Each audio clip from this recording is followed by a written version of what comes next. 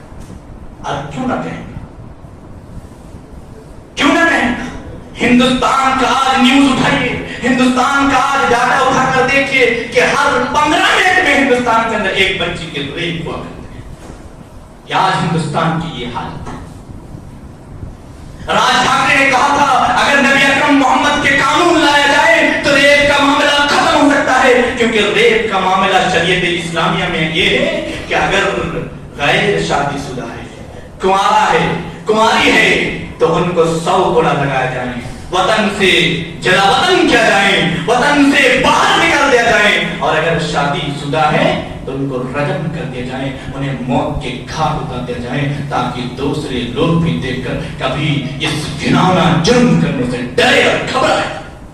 لیکن آج ہندوستان کی آئین تو بن چکی ہے، کون نیتا کا بیٹا ہے، کون کس کا بیٹا ہے، کس کے ساتھ فیصلہ ہونا ہے، کس کے ساتھ نہیں فیصلہ ہونا ہے، آج یہ حالات اور یہ ماحول ہندوستان کے اندر بن چکے ہیں۔ ان ساری چیزوں کے ذمہ دار کون ہیں؟ ان ساری چیزوں کے ذمہ دار ہم لوگ ہیں۔ ہم اور آپ ان ساری چیزوں کا ذمہ دار ہے، کیونکہ ہم نے اپنے بچے کو تعلیم نہیں دی جو تعلیم محمد صلی اللہ علیہ وسلم نے ہم لوگوں کو دی ہے۔ ہم نے اپنے بیٹی کو تعلیم نہیں دی جو صحابہ کرام نے تعلیم ہم کو دی ہے۔ ہم نے بیٹیوں کو تعلیم نہیں دی جو اسلاف نے ہم کو تعلیم دی ہے۔ نتیجہ یہ ہوا کہ ہمارے گھر کی بیٹی، مسلم گھر کی بیٹی بے پردہ ہو کر گھر سے باہر نکلتی ہے، کہاں جاتی ہے، کہاں پڑھتی ہے، یونیورسٹی کے رخ کرتے ہیں اور غیروں کے طریقہ اپناتے ہیں، اپنے کپڑے کو شارٹ کرتے ہیں اور ایسے قمیض بے حیائی اور رنگینی قمیض پہنتے ہیں کہ شہر کے اچکے لفنگے اور درندے والے لوگ ان کو بے حیائی نظر سے دیکھتے رہتے ہیں، اور ایک دن اس کو بھی موت کے شکار ہونا پڑتے ہیں، ان کے ساتھ پھر ریپ کیا جاتا ہے، ان کی عزت اور جسم کے ساتھ کھلواڑ کیا جاتا ہے۔ ہمیں اور آپ کی ذمہ داری ہے، کیونکہ ہم نے اسے وقت پر قرآن کریم کی تعلیم نہیں دی، ہم نے اسے وقت پر حدیث کی تعلیم نہیں دی، ہم نے اسے وقت پر شریعت محمدیہ کی تعلیم نہیں دی، ہم نے اسے یہ نہیں کہا کہ وہ غامدی کی خاتون محمد اکرم صلی اللہ علیہ وسلم کے عدالت میں آتے ہیں اور محمد اکرم صلی اللہ علیہ وسلم سے کہتے ہیں کہ اے نبی آخر الزمان، میں نے زنا کر لی ہے، مجھے سزا دیجیے، ورنہ میں اسلام میں نہیں رہ سکتی، میں جنت نہیں جا سکتی۔ اے محمد عربی، اگر موت کی سزا بھی ہو میں سزا لینے کے لیے تیار ہوں۔ نبی آخر الزمان فرماتے ہیں بتاؤ گواہ کون ہے، کس کی تم کو سزا دوں، تمہارا گواہ کون ہے؟ وہ کہتی ہے کہ میں نے زنا کر لی ہے، یہی بڑا ثبوت ہے، اور ثبوت یہ ہے کہ میرے پیٹ میں بچہ پل رہا ہے، میرے پیٹ میں بچہ جنم لے لیا ہے۔ محمد اکرم صلی اللہ علیہ وسلم کہتے ہیں کہ جاؤ، جب یہ بچہ پیدا ہو جائے تو آ جانا۔ 9 ماہ کے بعد جب یہ بچہ پیدا ہوتا ہے، وہ بچے کو لے کر آتے ہیں، نبی اکرم صلی اللہ علیہ وسلم کے عدالت میں پہنچتے ہیں، نبی آخر الزمان فرماتے ہیں کہ ابھی جاؤ، کیونکہ ابھی میں تم کو سزا نہیں دے سکتا، کیونکہ یہ چھوٹے بچہ ہے، یہ چھوٹا بچہ ہے، اس کو دودھ پلانا، جاؤ دودھ پلانے کے بعد آ جانا۔ جب یہ بچہ روٹی کھانے سیکھ لے تب آ جانا۔ وہ خاتون اپنے بچوں کو جب دودھ پلانے کا وقت ایام ختم ہو جاتا ہے، ان کے ہاتھ میں روٹی کا ایک ٹکڑا دے کر نبی کے عدالت میں پہنچتے ہیں۔ نبی فرماتے ہیں کہ بتاؤ کیا ہے؟ وہ کہتی ہے کہ نبی آخر زمان، نبی بھول چکے ہوتے ہیں، نبی اکرم صلی اللہ علیہ وسلم سے کہتے ہیں یاد دلاتے آپ نے کہا تھا کہ جب بچہ بڑا ہو جائے، جب بچہ کھانے پینے لگے تو لے کر آنا۔ میں آپ کے عدالت میں پہنچ چکا ہوں، فیصلہ کریے کیا کرنا ہے، میں زانیہ ہوں، میں زنا کر چکا ہوں۔ نبی آخر الزمان فرماتے ہیں کہ نبی کی عدالت میں آئے ہو تو فیصلہ ہم کو کرنا ہے، فیصلہ ہم کریں گے۔ صحابہ اکرام کو کہا گیا کہ اس مٹی کو کھودو ایک جگہ سے اور مٹی کو اٹھاؤ، اس عورت کو مٹی کے اندر ڈالا گیا اور اس پر پتھر مار مار کے اس کو رجم کر دیا گیا۔ خالد بن ولید کے ایک خون کا قطرہ چھینک کر اس کے کپڑے میں لگ جاتا ہے۔ خالد بن ولید اسے برا بھلا کہتے ہیں۔ نبی آخر الزمان فرماتا ہے خالد بن ولید قطعاً نہیں، جانتے ہو یہ عورت کون؟ یہ عورت وہ پاک باز عورت ہے جس نے اپنے الزام کو، جس نے اپنے زانیہ ہونے کے اقرار محمد کے عدالت میں کرنے آیا اور اللہ رب العالمین تو اسے اسی دن موت کر دیا۔ لیکن آج ہمارے حالت کیا ہے؟ ہم غلط پہ غلط کرتے ہیں، غلط پہ غلط کرتے جا رہے ہیں۔ میرے بھائیوں، ضرورت ہے کہ ہم اور آپ اپنے آپ کو سنبھالیں، اپنے بچوں کی صحیح تربیت کریں، اپنے بچوں کے صحیح تربیت کریں، کہیں ان کے نظریہ غلط نہ ہو، کہیں اپنی بیٹیوں کا نظریہ غلط نہ ہو۔ میرے بھائیوں، ان ساری چیزوں کی ذمہ داری کے متعلق قیامت کے دن آپ سے سوال کرے گا اللہ رب العالمین سے دعا کرتا ہوں کہ اللہ تعالی ہم تمام کو ان ساری چیزوں کے متعلق صحیح سے اور طبیعی سے انتظام کرنے کی توفیق عطا فرمائے، آمین۔ وصلی اللہ علی نبینا محمد وعلی آلہ وصحبہ وسلم اجمعین۔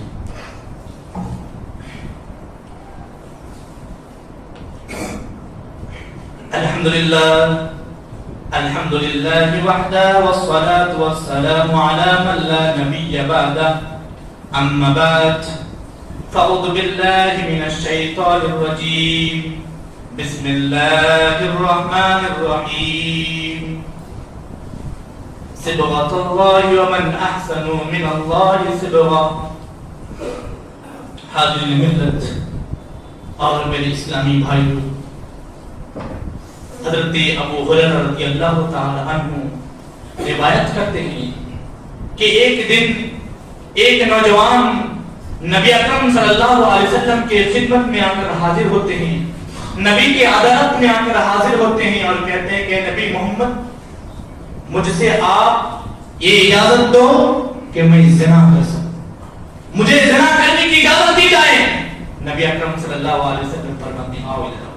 صحابہ اکرام اس کو ڈانٹنے لگتے ہیں، جھڑکنے لگتے ہیں۔ نبی آخر زما فرماتے نہیں، اس نوجوان کو اپنے قریب بیٹھاتے ہیں، عزت کے ساتھ بیٹھاتے ہیں۔ یہاں پر یہ بھی میسج دینا چاہ رہا ہے، اگر ہم میں کوئی بھائی غلط ہے تو آپ اس کے جھڑک کے بات نہ کریے، آپ ان کو طلاق کے بات نہ کریے، بلکہ اچھے انداز میں، اچھے لہجے میں بات کریے۔ وہ شخص آتا ہے، وہ نوجوان آتا ہے، نبی آخر الزمان صلی اللہ علیہ وسلم فرماتے ہیں کہ بتاؤ کیا کہنا چاہتے ہو؟ کہنا چاہ رہا ہوں کہ مجھے زنا کی اجازت دی جائے کہ میں زنا کر سکوں۔ نبی آخر الزمان فرماتے ہیں اتحبہ ابنتک، کیا تم یہ پسند کرو گے کہ تم تمہاری بیٹی کے ساتھ زنا کرو؟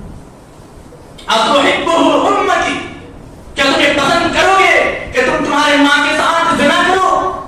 کیا تم یہ پسند کرو گے اتحبہ لاختک، کیا تم یہ پسند کرو گے کہ تمہاری بہن کے ساتھ زنا کرو؟ وہ شخص کہتے ہیں اللہ کے نبی یہ کیسے ہو سکتا ہے کہ میں اپنی ماں کے ساتھ زنا کروں؟ اللہ کے نبی یہ کیسے ہو سکتا ہے کہ میں اپنی بیٹی کے ساتھ زنا کروں؟ اللہ کے نبی یہ کیسے ہو سکتا ہے کہ میں اپنی بہن کے ساتھ زنا کروں؟ نبی آخر زمان فرماتے ہیں تو سمجھ لو، تم جس سے زنا کرنا چاہتے ہو وہ بھی کسی کی بیٹی ہوگی، تم جسے زنا کرنا چاہتے ہو وہ بھی کسی کی ماں ہوگی، تم جسے زنا کرنا چاہتے ہو وہ بھی کسی کی بہن ہوگی، اور تم جسے زنا کرنا چاہتے ہو وہ کسی کی خالہ ہوگی، کسی کی پھوپھی ہوگی، کوئی نہ کوئی تو ہوگی۔ پھر تم کیوں چاہتے ہو؟ جب تم اپنے پر پسند نہیں کرتے ہو تو دوسروں کا کیوں پسند کرتے ہو؟ تو میرے بھائی، یہ ہم اور آپ کو یہ پیغام دیا گیا کہ ہم اور آپ اگر غیر کی لڑکیوں کو دیکھیں، دوسرے بھائی کی بیٹیوں کو دیکھیں تو عزت کے نگاہ سے اگر نگاہ پڑ بھی جائے تو عزت اپنے بہن کی عزت میں دیکھیے، اپنی بیٹی کی شکل میں دیکھیے، اپنی ماتا کی شکل میں دیکھیے۔ یہ اسلام نے پیغام دیا ہے، یہ محمد اکرم صلی اللہ علیہ وسلم نے پیغام دیا ہے۔ اور میرے بھائیو، یہ حالات ابھی ملک کے وطن اور وطن کے حالات بڑے خطرناک ہیں۔ کبھی یہ حکومت ہند، یہ بی جے پی سرکار کبھی ہم سے حب الوطنی کا پروف مانگتے ہیں، کبھی ہم سے سیکولرزم کا پروف مانگا جاتا ہے، کبھی ہم سے ہماری شریعت پر مداخلت کر کے قید و بند کی سزائیں سنائی جاتی ہے، ہماری شریعت اسلامیہ پر مداخلت کی جاتی ہے، کبھی طلاق کا بل لایا جاتا ہے اور اسے ایکٹ اور قانون منمانی طور پر بنا دیا جاتا ہے۔ ہے. کبھی ہندوستان سے مسلمان کو نکالنے کے لیے, ڈیٹینشن کیمپ میں ڈالنے کے لیے سی اے اور این آر سی کا بل پاس کرتا ہے, اور ابھی ان کے پاس ایک مدعا اور آ چکا ہے. ان کی جو ہے حد تک میں یہ آ چکے ہیں کہ اب مسلمانوں کی جو جائیداد ہے, مسلمانوں کے جو وقف کی جو زمین و جائیداد ہے, جو مسجد و مدرسہ ہیں, جو وقف کے تعمیر کردہ بلڈنگیں ہیں, جو وقف کے کھنڈرات ہیں, مسلمانوں کے جائیداد ہیں, اور اس پر قبضہ کیا جائے. تو اس بی جے پی سرکار نے سوچا کہ ایک وقف ترمیمی بل پاس کیا جائے, اور لوک سبھا کے درمیان یہ بل کو پاس کرنے کے لیے آواز اٹھائی گئی. لیکن الحمدللہ ہمارے وپکش کے نیتاؤں نے, یعنی ہندوستان میں وپکش کے نیتاؤں نے پرزور اس کا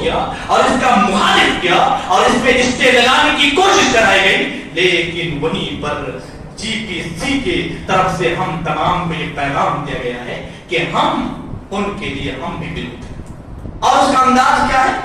یہ جو بار کوڈ ہے, اس کو موبائل پہ اسکینر کر کے گوگل میں جاتے ہیں, ایک ای میل آیا تھا, ای میل میں اس کے بعد سب کچھ بنا ہوا ہے, فولڈنگ تیار کیا ہوا, باقی اس میں آپ کو کلک کرنا ہے, آپ کا اس میں بھی ایک رائے پہنچ جائیں گے کہ نہیں, ہم بالکل نہیں چاہتے ہیں کہ آپ اپنے قبضے میں اس کو لو اور وقف ترمیمی کے بل کو لے کر آپ اپنے منمانی کرو, بلکہ مسلمانوں کی پراپرٹی ہے, مسلمانوں کی زمین و جائیداد ہے, یہ مسلمانوں کے حق میں رہیں گے. اگر آج بی جے پی سرکار یہ بل پاس کروا لیتے ہیں تو سمجھ جائیے کہ ہم سے ہمارے نہ جانے کتنے مدرسوں ختم ہو جائیں گے, ہم سے ہمارے کتنے مسجدیں ختم ہو جائیں گے, ہم سے ہمارے کتنے پرانے آبا و اجداد کے کھنڈرات ختم ہو جائیں گے. ویسے تو دہلی کے اندر میں نے دیکھا بہت سے ایسے مسلمانوں کی پراپرٹی کو ضبط کر لی, لال قلعہ کو, پرانی قلعہ کو, ان ساری چیزوں کو ضبط کر لی گئی ہے.